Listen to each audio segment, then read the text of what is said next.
कामचोर बहू। कांता बहन की 2 बहुएं थीं, बड़ी कल्पना और छोटी प्रिया। कल्पना का जैसा नाम वैसा ही काम। सारा दिन कल्पनाओं में रहती, ना कोई काम करती न कोई धाम। अरे कल्पना बहू, जरा अच्छी सी चटनी पीस दे, आज कुछ मजेदार खाने का मन है। पेट में जलन हो जाएगी माँ जी बुढ़ापे में, और वैसे भी मेरा काम करने का वक्त शाम का है, अब प्रिया को ही बोल दो। इतना कहकर कल्पना वहां से चली जाती है। कांता कल्पना के ऐसे रवैये से काफी परेशान रहती हैं। मैं बना देती हूँ माँ चटनी, ऐसा बोलकर प्रिया माँ को चटनी बनाकर प्लेट में खाने को देती है कि तभी वहां कल्पना आ जाती है। अरे वाह चटनी, जरा चक्कर तो देखूं, बड़े दिन हो गए। अरे नहीं बहू, तू तो रहने ही दे चटनी खाना, पेट में जलन हो जाएगी।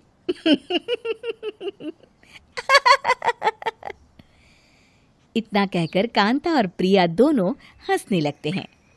कल्पना सारा दिन या तो मोबाइल में यूट्यूब देखती या फिर सोती रहती। उसका कमरा भी बिखरा और गंदा रहता। एक दिन कल्पना का पति अशोक उससे कहता है, अरे कल्पना, जानवर भी उस जगह को साफ कर लेता है जहां वो बैठता है, तुम तो इंसान हो, कैसे इतने गंदे कमरे में रह लेती हो? देखो सारा सामान यहाँ वहां बिखरा पड़ा है। ज्यादा अपनी माँ का बोल ना बोलो। हाँ, कमरा तुम्हारा भी तो है, गंदा लग रहा है तो साफ कर लो। पता नहीं तुम्हारे साथ मैं कैसे जिंदगी बिताऊंगा। इतना कहकर अशोक वहां से चला जाता है। कल्पना बस खाना खाने कमरे से बाहर आती और फिर से कमरे में चली जाती। इससे कांता बहन काफी परेशान रहती। एक दिन प्रिया कांता से कहती है, माँ, मैं सारा दिन काम करके थक जाती हूँ, आप कल्पना दीदी से कहिए ना कि सुबह और शाम का काम बांट ले। मैं तो अब सिर्फ एक वक्त का ही काम करूँगी। हाँ। अरे तू वो भी ना करना, एक बहू तो कामचोर थी ही, दूसरी भी आ गई काम ना करने के बहाने लेकर।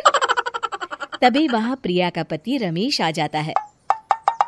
माँ, मैं देख रहा हूँ भाभी कोई काम नहीं करती, प्रिया सारा दिन घर और रसोई का काम करती है, अब कुछ करो ना माँ। कांता मन में कुछ सोचती है और कल्पना के पास जाती है। कल्पना फोन पर मेकअप करना देख रही होती है। कल्पना, तुम सारा दिन बस मोबाइल देखती हो, घर का कोई काम भी कर लिया करो। प्रिया सारा दिन काम करके थक जाती है, आज से मैंने फैसला किया है, एक वक्त का काम तुम करोगी, सुबह का खाना तुम बनाओगी और रात का प्रिया। आप लोगों ने काम को हवा बना रखा है। अरे पता नहीं थोड़ा सा ज्यादा काम करने में आप लोग घबरा क्यों जाते हैं। और हाँ, बहुत ज्यादा प्रिया की तारीफ मत करिए मेरे सामने, बड़ी बहू तो मैं ही रहूंगी।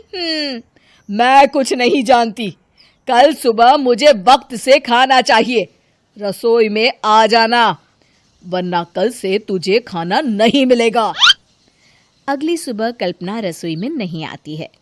वो देर से सोकर उठती है और बाहर आकर कहती है, अरे भूख लगी है, आज खाने में क्या है? इतनी देर हो गई, आज किसी ने मुझे उठाया भी नहीं, पता नहीं कहाँ है सब। कल्पना को घर में कोई नहीं दिखता। वो रसोई की तरफ जाती है जहां बड़ा सा ताला लगा होता है। अरे रसोई में ताला? ओ, मैं तो भूल ही गई थी। माँ ने आज से सुबह का खाना मुझे बनाने को कहा था। हे भगवान, इतने लोगों का खाना बनाना क्या आसान है? तभी घर के सारे सदस्य बाहर से वापस आते हैं। वाह माँ जी, मजा आ गया छोले भटूरे खाकर। मेरे मुंह में तो अभी भी स्वाद आ रहा है। अरे कल्पना, तेरे भरोसे रहते तो हम तो भूखे ही रह जाते। कल्पना को बहुत गुस्सा आ जाता है। अब बहुत हो गया, आज से मैं अपनी रसोई अलग कर रही हूँ, मैं अपना खाना खुद बना लिया करूंगी। कल्पना अपनी रसोई अलग कर लेती है, पर आए दिन उसका देर से उठना और काम न करने की आदत से वो भूखी ही रह जाती थी। उसी के सामने घर के लोग अच्छे अच्छे पकवान खाते और कामचोर कल्पना को जैसे तैसे ही खाना बनाकर खाना पड़ता। पर एक दिन तो हद ही हो गई। माँ, दीदी आज सुबह से कमरे से बाहर नहीं निकली, हमें जाकर देखना चाहिए। सो रही होगी कामचोर कहीं की, पर तुम कहती हो तो चलो देख लेते हैं उसे।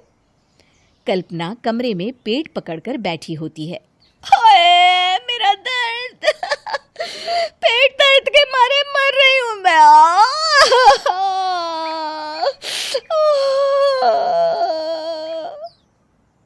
अरे दीदी, क्या हुआ? पेट में दर्द क्यों हो रहा है? डॉक्टर को दिखाया आपने? माँ, कल्पना खड़ी होती है और माँ जी के पास आती है। मुझे माफ कर दीजिए, अब से मैं सारे काम में मदद करूंगी, कभी आलस और काम चोरी नहीं करूंगी। हाँ, वो तो ठीक है, लेकिन अचानक क्या हो गया जो तू काम करने को तैयार हो गई? कामचोर कल्पना। माँ, लगातार बासी और उल्टा पुल्टा खाना खाने के कारण मेरे पेट में इन्फेक्शन हो गया है। काम न करना पड़े इसलिए मैं 2 दिन का खाना एक दिन ही बना लेती थी। बासी और खराब खाना खाने के कारण लेने के देने पड़ गए। पेट में दर्द हो रहा है। चलो अच्छा हुआ, देर आए दुरुस्त आए।